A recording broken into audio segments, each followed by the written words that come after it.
Bonsoir à tous, il est 23 h. On regarde ensemble les titres de ce dernier journal. Le président de la République était à Ouagadougou ce lundi 28 décembre. Aux côtés de plusieurs de ses homologues, Alassane Ouattara a participé à la cérémonie solennelle de prestation de serment du président élu du Burkina Faso, Roch Marc Christian Kaboré.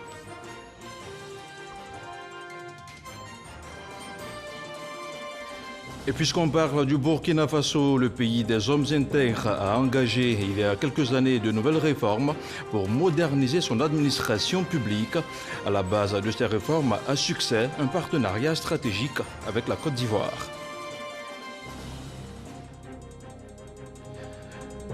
Et puis l'accord conclu entre l'Union européenne et le Royaume-Uni entrera en vigueur le 1er janvier prochain. Son application ne sera que temporaire à cette date, en attendant sa ratification par le Parlement européen. Un accord de commerce et coopération unanimement approuvé par les ambassadeurs des 27.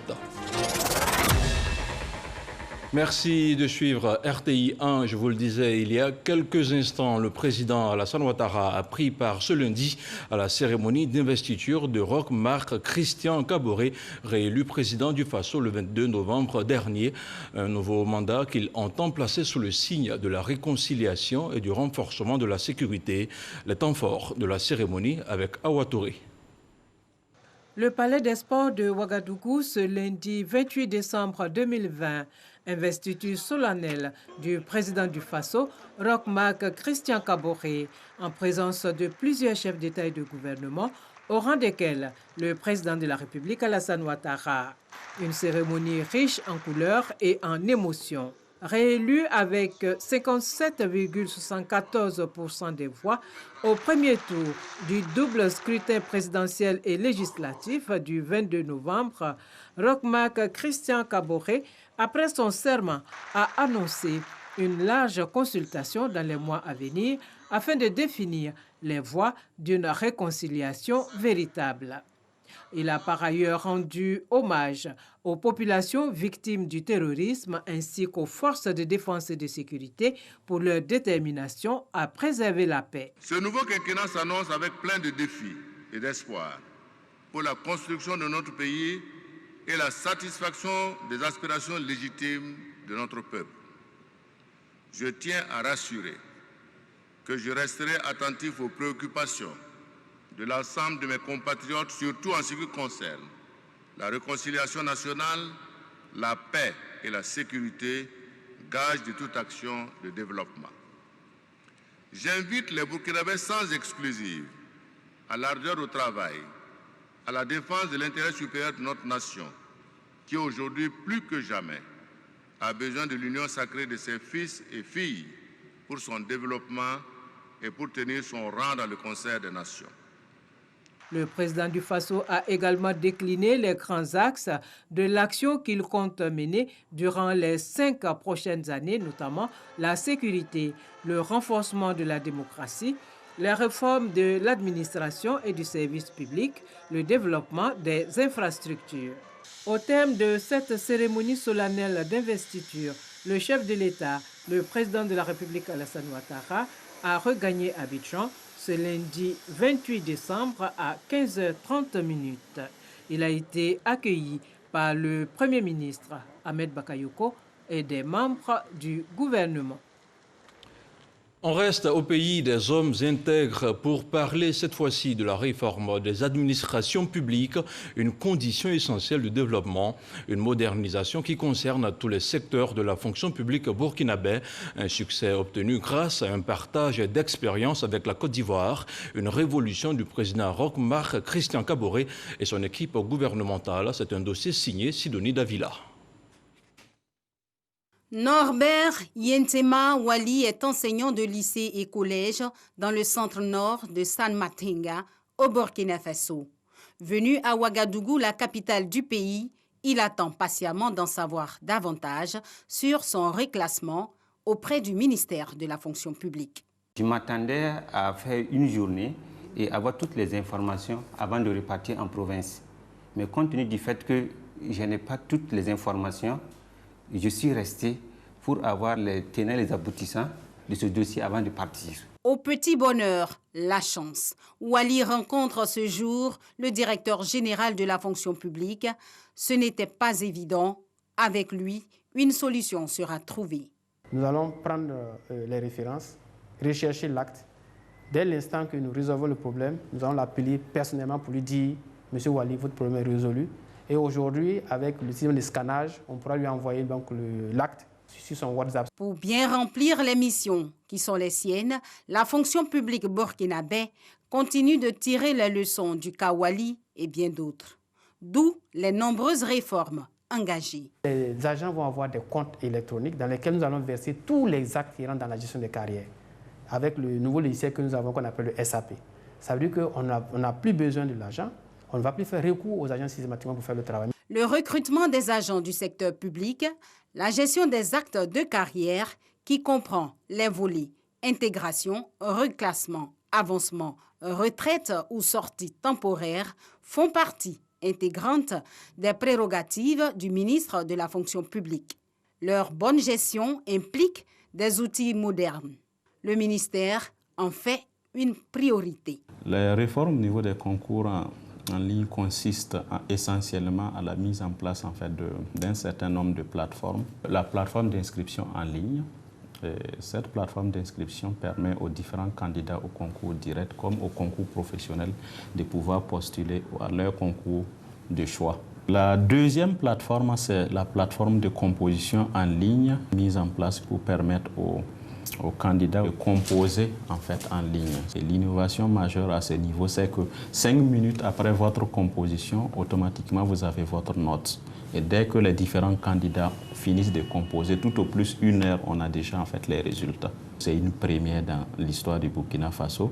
Par ces nouvelles réformes, au moyen d'approches technologiques innovantes, la fonction publique burkinabé veut impulser une nouvelle dynamique à sa gestion en privilégiant l'intérêt général. En tout, ce sont 12 réformes qui sont implémentées au niveau de la fonction publique. Une vision conduite par le professeur Senima Amadou Ouedraogo, ministre de la fonction publique. La vision de la modernisation de l'administration au Burkina pour ces 5 années qui viennent de finir s'inscrivent dans celle qui a été dégagée par le président du Faso dans son programme de 2015 et consignée dans le programme national du développement économique et social, dont 2 axes principaux. Le premier axe est la réforme des institutions et la modernisation de l'administration publique, et le second axe est le développement du capital humain. C'est un travail collectif qui doit être inclusif avec les intelligences collectives et c'est avec des critiques constructives que nous parviendrons petit à petit à faire bouger les lignes et à moderniser nos administrations publiques. Selon le ministère, les résultats sur le terrain sont palpables. Pour obtenir ces bons résultats, l'administration burkinabé a favorisé la coopération des administrations sœurs, celle de la Côte d'Ivoire notamment. Il faut adresser un certain nombre de réformes qui permettent non seulement que l'on puisse recruter les meilleurs agents pour servir l'administration, mais également qu'on puisse avoir des outils qui permettent de suivre leur carrière tout au long de leur évolution. Nous avons des diplômés qui viennent de Côte d'Ivoire, nous avons des diplômés qui viennent du Burkina et donc qui délivrent des diplômes pour accéder à la fonction publique. De sorte que pour nous assurer que ceux que nous recrutons nous produisent des documents de qualité, nous avons développé une coopération avec l'administration publique ivoirienne pour pouvoir assurer un contrôle des diplômes qui sont délivrés. De sorte que c'est déjà, j'allais dire, un moyen qui permet au TAC de se déployer de façon concrète. Nous avons travaillé également à mettre en place un système qui permet donc d'assurer un traitement automatique de l'ensemble de ces process. Également, la Côte d'Ivoire a une expérience que nous sommes allés voir, ce que nous avons appelé l'inspection des zones, qui est de dire comment nous pouvons rapprocher les usagers des services d'inspection du travail.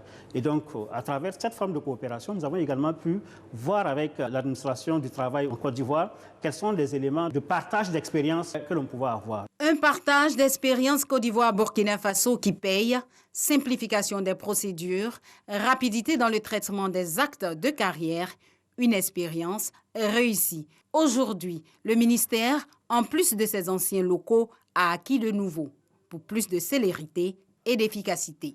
Il y a une vision d'ensemble qui est dégagé par le président. Et puis, nous essayons de les implémenter à travers des actions qui sont développées. Et puis, ce que nous faisons, c'est de lui rendre compte régulièrement. C'est la méthode des petits pas que nous appliquons ici, celle que les sociologues appellent incrémentale. Donc, nous allons doucement. Après son élection, le président du Faso a affirmé en tout cas son leadership en la matière. La question de la réforme des administrations publiques, loin d'être un luxe, est perçue au pays des hommes intègres comme une des conditions essentielles du développement. Fonction publique burkinabé, 12 réformes de modernisation, un dossier de Sidonie Davila à retrouver sur toute notre plateforme de diffusion. On parle maintenant de diplomatie. 4 personnalités marocaines viennent d'être décorées à Rabat. Elles ont été faites officier dans l'ordre du mérite par l'ambassadeur Idrissa Traoré, une distinction qui récompense leurs actions en faveur de la coopération entre la Côte d'Ivoire et le Royaume du Maroc. Le commentaire d'Issa Chonayo. La coopération bilatérale entre Yamoussoukro et Rabat renforcée. L'ambassadeur de Côte d'Ivoire au Maroc, Idrissa Traoré, a témoigné de la reconnaissance du pays à 4 personnalités marocaines. Elles ont été faites officiers dans l'ordre du mérite. Cette distinction récompense leur contribution active au renforcement et à l'excellence des relations d'amitié et de coopération ivoiro-marocaines. Vous avez consacré beaucoup de temps, d'énergie, de moyens et consenti de nombreux sacrifices pour aboutir à la réalisation de vos projets en Côte d'Ivoire. La remise de ces décorations vient couronner vos efforts largement mérités et je l'espère s'inscriront dans la continuité. Cette cérémonie a été l'occasion pour l'ambassadeur Idrissa Traoré de saluer l'excellente santé économique de la Côte d'Ivoire sous le leadership du président de la République Alassane Ouattara. Il a indiqué que le pays poursuivra sa lancée vers l'émergence avec le renforcement de la coopération entre Yamoussoukro et Rabat. Ce, sous l'impulsion des 2 chefs d'État, Alassane Ouattara et Sa Majesté, le roi Mohamed VI. Retour en Côte d'Ivoire à l'école militaire préparatoire technique de Bingerville. 94 pensionnaires des classes de 6e ont reçu de leurs aînés les insignes de l'école, des insignes qui symbolisent leur intégration dans la famille des enfants de troupe. La cérémonie s'est déroulée en présence du chef d'état-major général des armées. Le compte-rendu d'Abou Sanogo.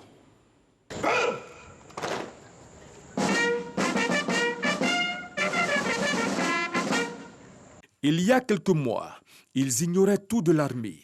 Désormais jugés aptes à se conduire avec droiture au regard des règles qui régissent l'armée, la 81e promotion des enfants de troupe est présentée au drapeau 3 mois après son admission à l'école militaire préparatoire technique de Bingerville. Au nombre de 94, ils ont en cœur et en présence du chef d'état-major général des armées, le général de corps d'armée Lassina Doumbia, prêtent le serment de porter avec honneur et fidélité les insignes de l'EMPT, symbolisant ainsi leur baptême et leur intégration dans la famille des enfants de troupe. En vous recevant dans notre communauté, sachez que nous faisons de vous des méritants. Car dès ce destin, vous êtes intégrés dans une unité qui est constituée de méritants, respectueux des lois et ne fuyant pas leurs responsabilités. Le contact que nous avons eu avec vous prouve que la communauté à laquelle nous allons appartenir nous portera bonheur. Sans vous, cette tâche nous sera difficile. Genoux à terre pour marquer la soumission et le respect aux aînés. Les 94 nouveaux pensionnaires ont reçu des mains de leurs parrains de la 44e promotion de l'école les attributs de l'enfant de troupe. À ces nouveaux pensionnaires, le lieutenant-colonel Danho Josué Parfait a donné le sens du drapeau puis a défini la devise inscrite sur l'une de ses faces, sans toutefois oublier les valeurs y afférentes. Ce drapeau est votre raison de vivre. Vous devez le défendre avec honneur et bravoure. Soyez-en fiers. Lors des cérémonies, il vous précédera toujours. Et chaque fois que vous le verrez, soit sur un mât fixe ou porté par un officier ou un élève, vous devez avoir toujours à l'esprit l'essentiel de tout ce qui vous a été dit ce jour. Autre temps fort de la cérémonie, la remise du don du président de la République Alassane Ouattara à la faveur de la célébration des 80 ans de l'école. Le chef d'état-major général des armées, Lassina Doumbia, a au nom du Premier ministre Ahmed Bakayoko remis symboliquement ce don composé de matériel didactique et de mobilier d'une valeur de 150 millions de francs CFA au chef de corps. Mouvements gymniques et démonstrations d'arts martiaux ont convaincu l'assistance sur la réelle progression d'assimilation de ces enfants de troupe. La 81e promotion des enfants de troupe comprend 81 Ivoiriens, dont 28 jeunes filles et 13 étrangers issus de 7 pays frères africains. À Grand-Bassam, la ville balnéaire a abrité un atelier sur la redynamisation de la recherche scientifique. La rencontre présidée par le ministre Adama Diawara a permis aux participants d'échanger et de s'accorder sur les restructurations et la gouvernance des programmes nationaux de recherche. Plus de détails avec Astou Touré.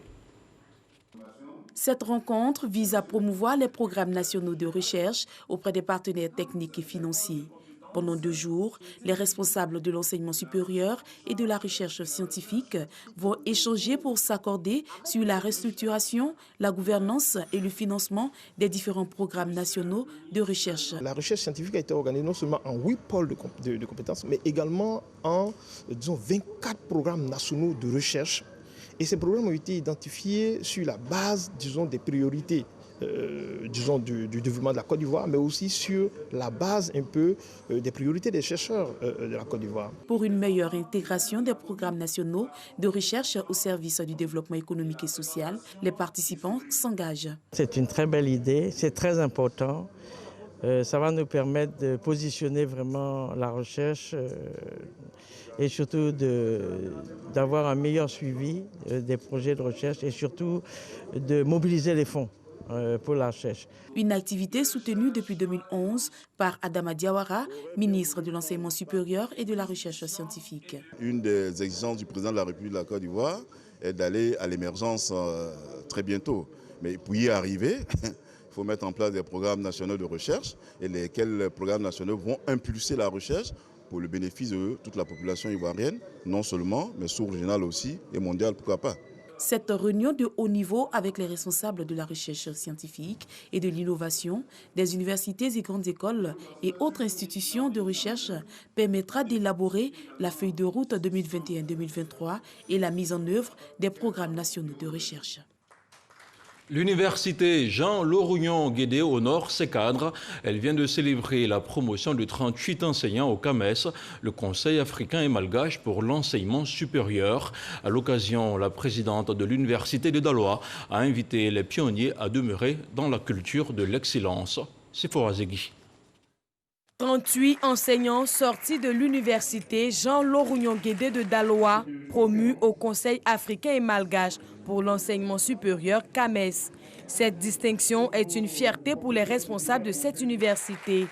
Occasion donc pour la présidente de les féliciter et leur rendre hommage. C'est comme une sorte de transfert de flambeau et d'encouragement pour les jeunes, pour les inviter au travail et surtout à l'humilité. Au nom de ses pairs, le professeur Lazare Kwasi, doyen de l'UFR Environnement, promet de toujours œuvrer pour l'excellence et le rayonnement de l'Institut. Nous rêvons de faire de cette université une université d'excellence, une grande université. Et on ne peut réussir que si nous travaillons et que nous participons à ces compétitions pour que mondialement on soit reconnu. Sur les 38 enseignants promus au CAMES, 7 sont professeurs titulaires, 8 docteurs du grade de maître assistant, 23 pour le grade de maître de conférence et 7 professeurs titulaires. La sélection de ces enseignants au CAMES fait de l'université Jean-Laurignon-Guédé de Daloa l'une des meilleures universités de Côte d'Ivoire. Autre chose, à présent, c'est un accord qui leur permettra de mutualiser leurs compétences. La Direction générale des impôts et l'Institut national de la statistique ont signé ce lundi un accord cadre, un mariage de raison qui leur permettra, sinon qui permettra aux deux administrations d'améliorer leur collaboration à travers la facilitation d'échange de documents administratifs. Les deux entités vont aussi partager les données statistiques et fiscales. On en parle avec Achek Koné. À travers cette signature, c'est un projet vieux de 3 ans que les directeurs généraux de l'Institut national de la statistique et de la Direction générale des impôts viennent de matérialiser après diverses contingences qui ont retardé son exécution. Dans le contexte actuel de modernisation de la DGI et de digitalisation de nos procédures et de nos processus, l'accord cadre nous permettra à tous de mutualiser nos compétences dans l'exploitation des données dont le volume, malheureusement, s'accroît de plus en plus compte tenu des exigences que nous imposent nos sociétés. Aujourd'hui, avec l'avènement de la dématérialisation des états financiers et leur récupération en ligne, et dans le souci pour l'Institut national de la statistique de disposer de données sources fiables pour ces statistiques, il est indispensable pour nos deux structures de fédérer leurs efforts afin de contrôler, de traiter ces états financiers et en faire de bonnes analyses. Cet accord de 24 articles permettra à la DGI et l'INS de partager mutuellement les données à caractère économique et fiscal pour le compte de plusieurs agrégats macroéconomiques. On fait le point de la situation de la Covid-19 au 28 décembre 2020 dans quelques instants.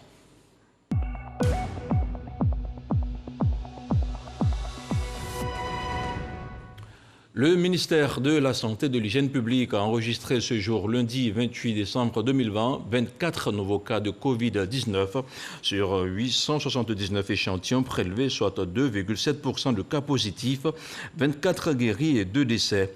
À la date du 28 décembre, la Côte d'Ivoire compte donc 22 176 cas confirmés, dont 21 776 personnes guéries, 137 décès et 263 cas actifs. Le nombre total d'échantillons est de 254 011. Une bagarre entre communautés vivantes à Guézon, une localité située sur l'axe Dieucoué d'Aloa, a dégénéré dans la nuit du dimanche 27 décembre dernier. Des maisons ont été incendiées. Le bilan des affrontements fait état de 7 morts et de plusieurs blessés. À l'heure où je vous parle, le calme est revenu avec une situation sous contrôle et maîtrisée par les forces de l'ordre. Des rencontres sont en cours entre les autorités, les forces de l'ordre et les différentes communautés. Des rencontres qui ont abouti à l'installation d'un comité de crise et à l'instauration d'un couvre-feu de 18h à 5h du matin jusqu'au 30 décembre prochain. Hier dimanche, les fidèles de la paroisse Saint-Jean d'Aboisseau ont célébré la fête de la famille, un moment de prière et de communion qui a vu la participation du président du conseil régional du Sud Comoé, des louanges adressées au Seigneur pour toutes les actions de grâce accordées aux différentes familles de la région. Le reportage de Mamadou Kouassi. La famille à l'honneur à la paroisse Saint-Jean d'Aboisseau. L'église centenaire célèbre la fête de la famille en ce dimanche 27 décembre 2020. Une fête qui intervient après la fête de Noël. À travers cette fête des Saintes Familles, l'église veut mettre en valeur l'importance de la famille, la structure familiale, cellule de base de la société, et donner aux familles le modèle parfait de la vie familiale. Le Père célébrant a invité ses fidèles à se conformer à 3 valeurs principales pour une vie de famille réussie. Dit au peuple de Dieu de copier toute leur vie sur cette sainte famille de Nazareth et de garder ces 3 matières que nous enseignons, n'est-ce pas, la sainte famille de Nazareth, qui sont la prière, le dialogue et le pardon mutuel. Car sans le pardon, nous ne pouvons rien faire, sans le dialogue, nous ne pouvons aussi rien faire. Présent à cette célébration de la fête de la Sainte Famille, le ministre Eugène Akaolé, cadre de la région du Sud Comoé. Il appelle à une famille unie dans la région. Il invite chaque fidèle à être un acteur de la cohésion sociale et du pardon pour bâtir une société apaisée, socle du bien-être et du développement. En toutes circonstances, nous devons avoir la foi en Dieu et sur la parole de Dieu. Parce que nous sommes les enfants de Dieu. C'est Dieu qui doit nous guider dans tout ce que nous faisons. Et c'est ce qui est important. Nous n'avons pas le droit de faire autre chose que ce que Dieu demande. Cette fête a été l'occasion pour les fidèles chrétiens de louer le Seigneur pour les nombreuses actions de grâce au profit des différentes familles de la région. La fête de la Sainte Famille de Nazareth a été instituée depuis 1893 par l'Église catholique. Elle est célébrée le premier dimanche après la fête de Noël. Et justement, on continue à parler de la fête de Noël. Les enfants du département de Tanda ont vécu la magie de la célébration. Ils étaient 1500 à recevoir des cadeaux et à communier avec le Père Noël. Pour la marraine de la cérémonie, il s'agissait d'apporter un peu de joie et de bonheur à tous les enfants sans exception. On retrouve encore une fois Mamadou Kwasi. Pour cette fête de Noël, ils étaient plus de 1500 enfants du département de Tanda qui ont communié avec Angéline Adjoumani, épouse du ministre de l'Agriculture et du Développement rural. Ces enfants issus de familles démunies sont venus des 4 sous-préfectures du département. Ils ont tous reçu des cadeaux des mains du Père Noël et de leur marraine Angéline Adjoumani. Ce jour restera gravé dans la mémoire de ces enfants. Certains parmi eux recevaient pour la première fois un cadeau de Noël, d'où leur reconnaissance à l'initiatrice de Noël de rêve de Tanda. Angéline Adjoumani a rassuré les enfants bénéficiaires des cadeaux que la célébration de l'arbre de Noël à Tanda sera désormais une tradition afin de soulager tous les enfants, mais aussi de leur permettre de passer de meilleures fêtes de fin d'année. Mais déjà, elle invite les parents à la protection de ces enfants.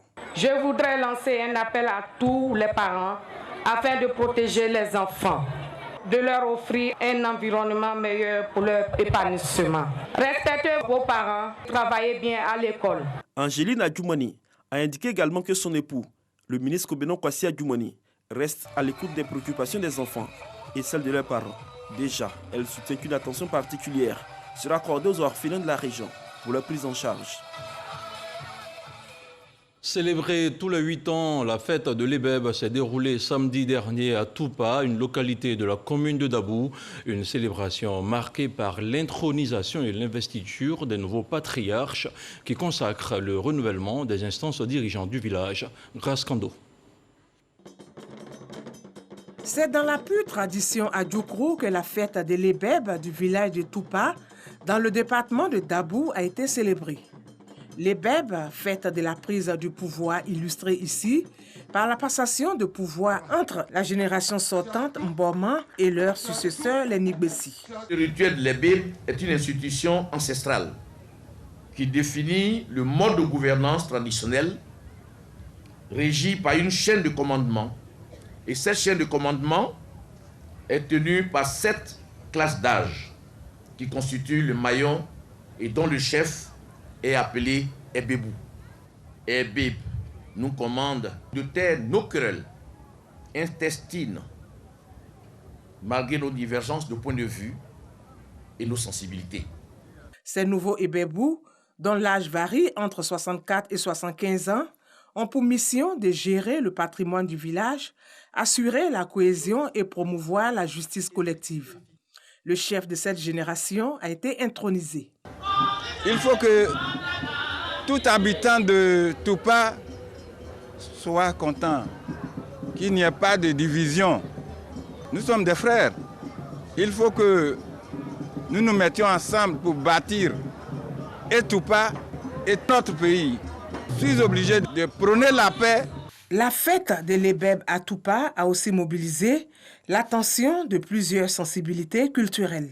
Je viens de découvrir que le peuple à Djoukro est bien resté, les pieds dans la tradition et la tête dans la modernité.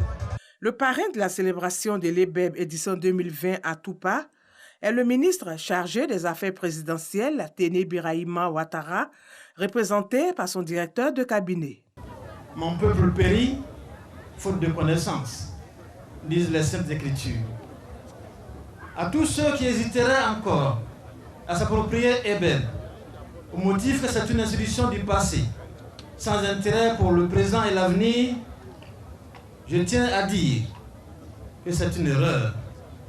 Bien au contraire, il faut continuer à valoriser cette institution qui s'harmonise parfaitement avec les règles démocratiques, tout en renforçant la cohésion ethnique.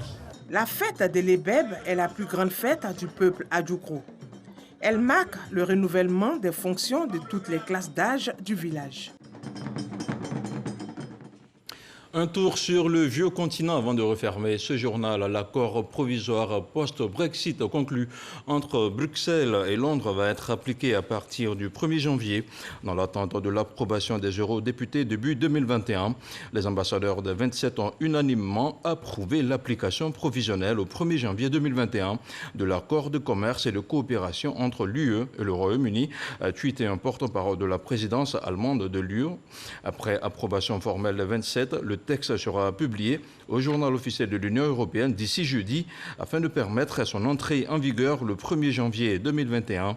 Son application ne sera que temporaire à cette date en attendant sa ratification par le Parlement européen.